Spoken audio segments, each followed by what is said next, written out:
I leave you the stage and I'll see you later. Thanks. Thank you. Is this good? Yes? Hello. It's really nice to be here. You know why? Because I'm a virologist.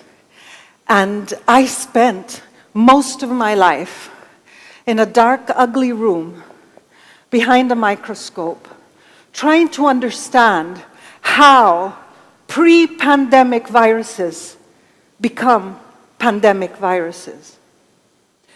And now we find ourselves in the middle of one of the worst, I need a slide chair, here it is, in one of the worst pandemics that mankind has ever faced. And we cannot ignore what this pandemic is trying to tell us every day. And so what I've done is I have put together some pandemic teachings, which I hope will become learnings. And these pandemic teachings are not the truth. They are not necessarily the most important. They are here to make you think, because we are at a unique, changing moment. Pandemics are transformational events, and we have to take the good energy that comes with pandemics to find new ways forward. So here are my 7 pandemic teachings. They are mine, but you will have others. It doesn't matter. This is not really about the content, it's about the method. And so please bear with me for a few ideas. So number 1, okay. You guys really did not expect a pandemic, right? I was certain that a pandemic was going to come. It was just a matter of time. And you know why? Because we know that the health of humans is interconnected with the health of animals, because, by the way, just in case, we are animals. We're not plants, right? Okay. So our health is interconnected to the health of animals, of plants, and of the environment. And therefore, this needs to be the beating heart of how we react in the future to these problems. Because you know what? New pandemics are going to come. They are. This is history repeating itself. But also, some of the things that we would have never imagined.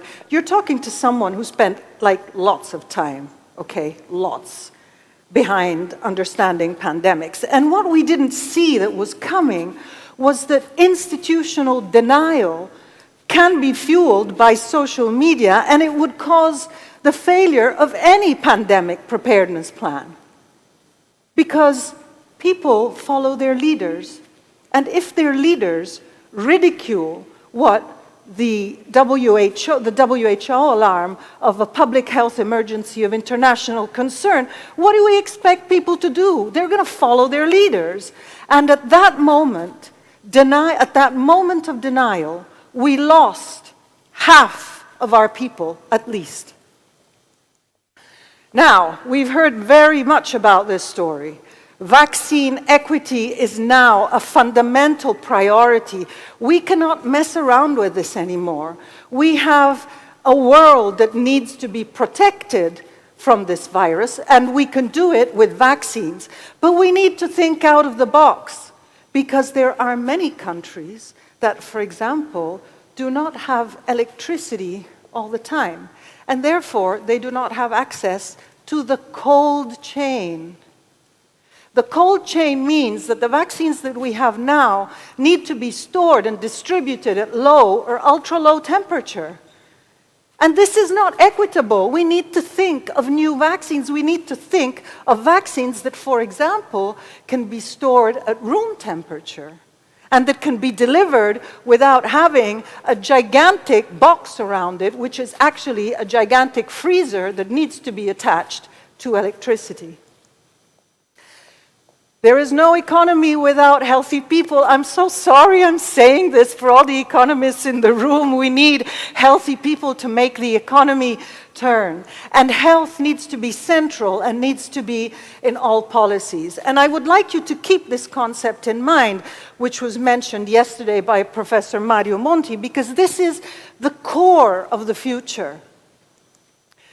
Resource sustainability and climate efforts must be accelerated. We cannot mess around with our planet anymore. We cannot pretend that this is not a closed system. This is a closed system. So maybe as economists you get this concept and you understand that whatever you do in one part of the system is going to have ramifications on the other parts of the system.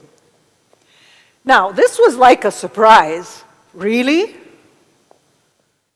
COVID-19 is the most pervasive event that we have experienced, certainly the most pervasive health event. And you know what? It affects men, women, children. And you know what? They're not affected in the same way. And actually, we're seeing numbers and figures which none of us would have imagined. Women die less. Women most probably cost less. But women are the ones who have the greatest burden from this pandemic. And finally, we cannot continue talking to ourselves. We have to talk to people. We need to empower people because people are the engines of change, not the elite and not academics or people who sit behind microscopes like myself, or used to, rather. And so this brings me to the building blocks of the future. What are the building blocks of the future? Well, health is a system, okay? Health is something that is not only linked to humans, but it is linked to the rest of the planet. Agree? I think that more or less we can agree on that. Resource sufficiency and climate action are urgent. Social media, I think, are the greatest drivers of health in this particular moment. The virus behaves as a virus.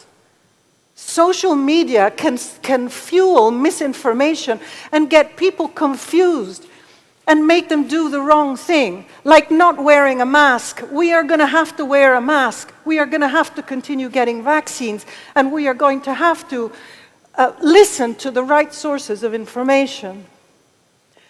People. We can't do anything without people. There's no way that we can manage the situation appropriately if individuals are not empowered to do the right things. We need healthy individuals for a healthy economy, or else there will be no economy. We need more equitable vaccines, and we need more equitable health care. And finally, we must understand the importance of diversity. But these are building blocks. And I want to take other words that were said yesterday. We need to think out of the box. Because this is a transformational event. We cannot use the same concepts, the same ideas, the same building blocks we had before for a world that's going to be so different from where we started off. And so, please, bear with me and look at how we can free those words. It's not about the boxes. It's not about the silos. It's about the concepts. And these concepts need to be freed from their box. And you know what? They need to be assembled in a different way. These boxes need to transform themselves into a mechanism of convergence. At the center of that, we have health in all policies. And this is our priority. This is your priority. There's students in this room. This is something that you should fight for. This is something that you should lead. And this brings me to my last slide. Where is the new stuff? Where is the excitement? Where are you students going to be finding the solutions for a better future? You know where? In between those boxes. Interdisciplinarity, connecting things that were never connected before, and that now we can connect. We have incredible resources. We have big data. We have incredible computing capacities.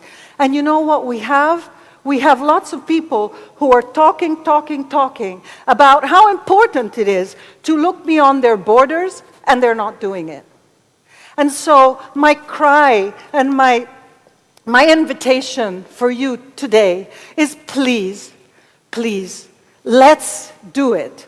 Let's do this interdisciplinary convergence that is so essential to join the dots in what is a closed system. And with this, I thank you, and I wish you a very good meeting, and thanks so much for having me.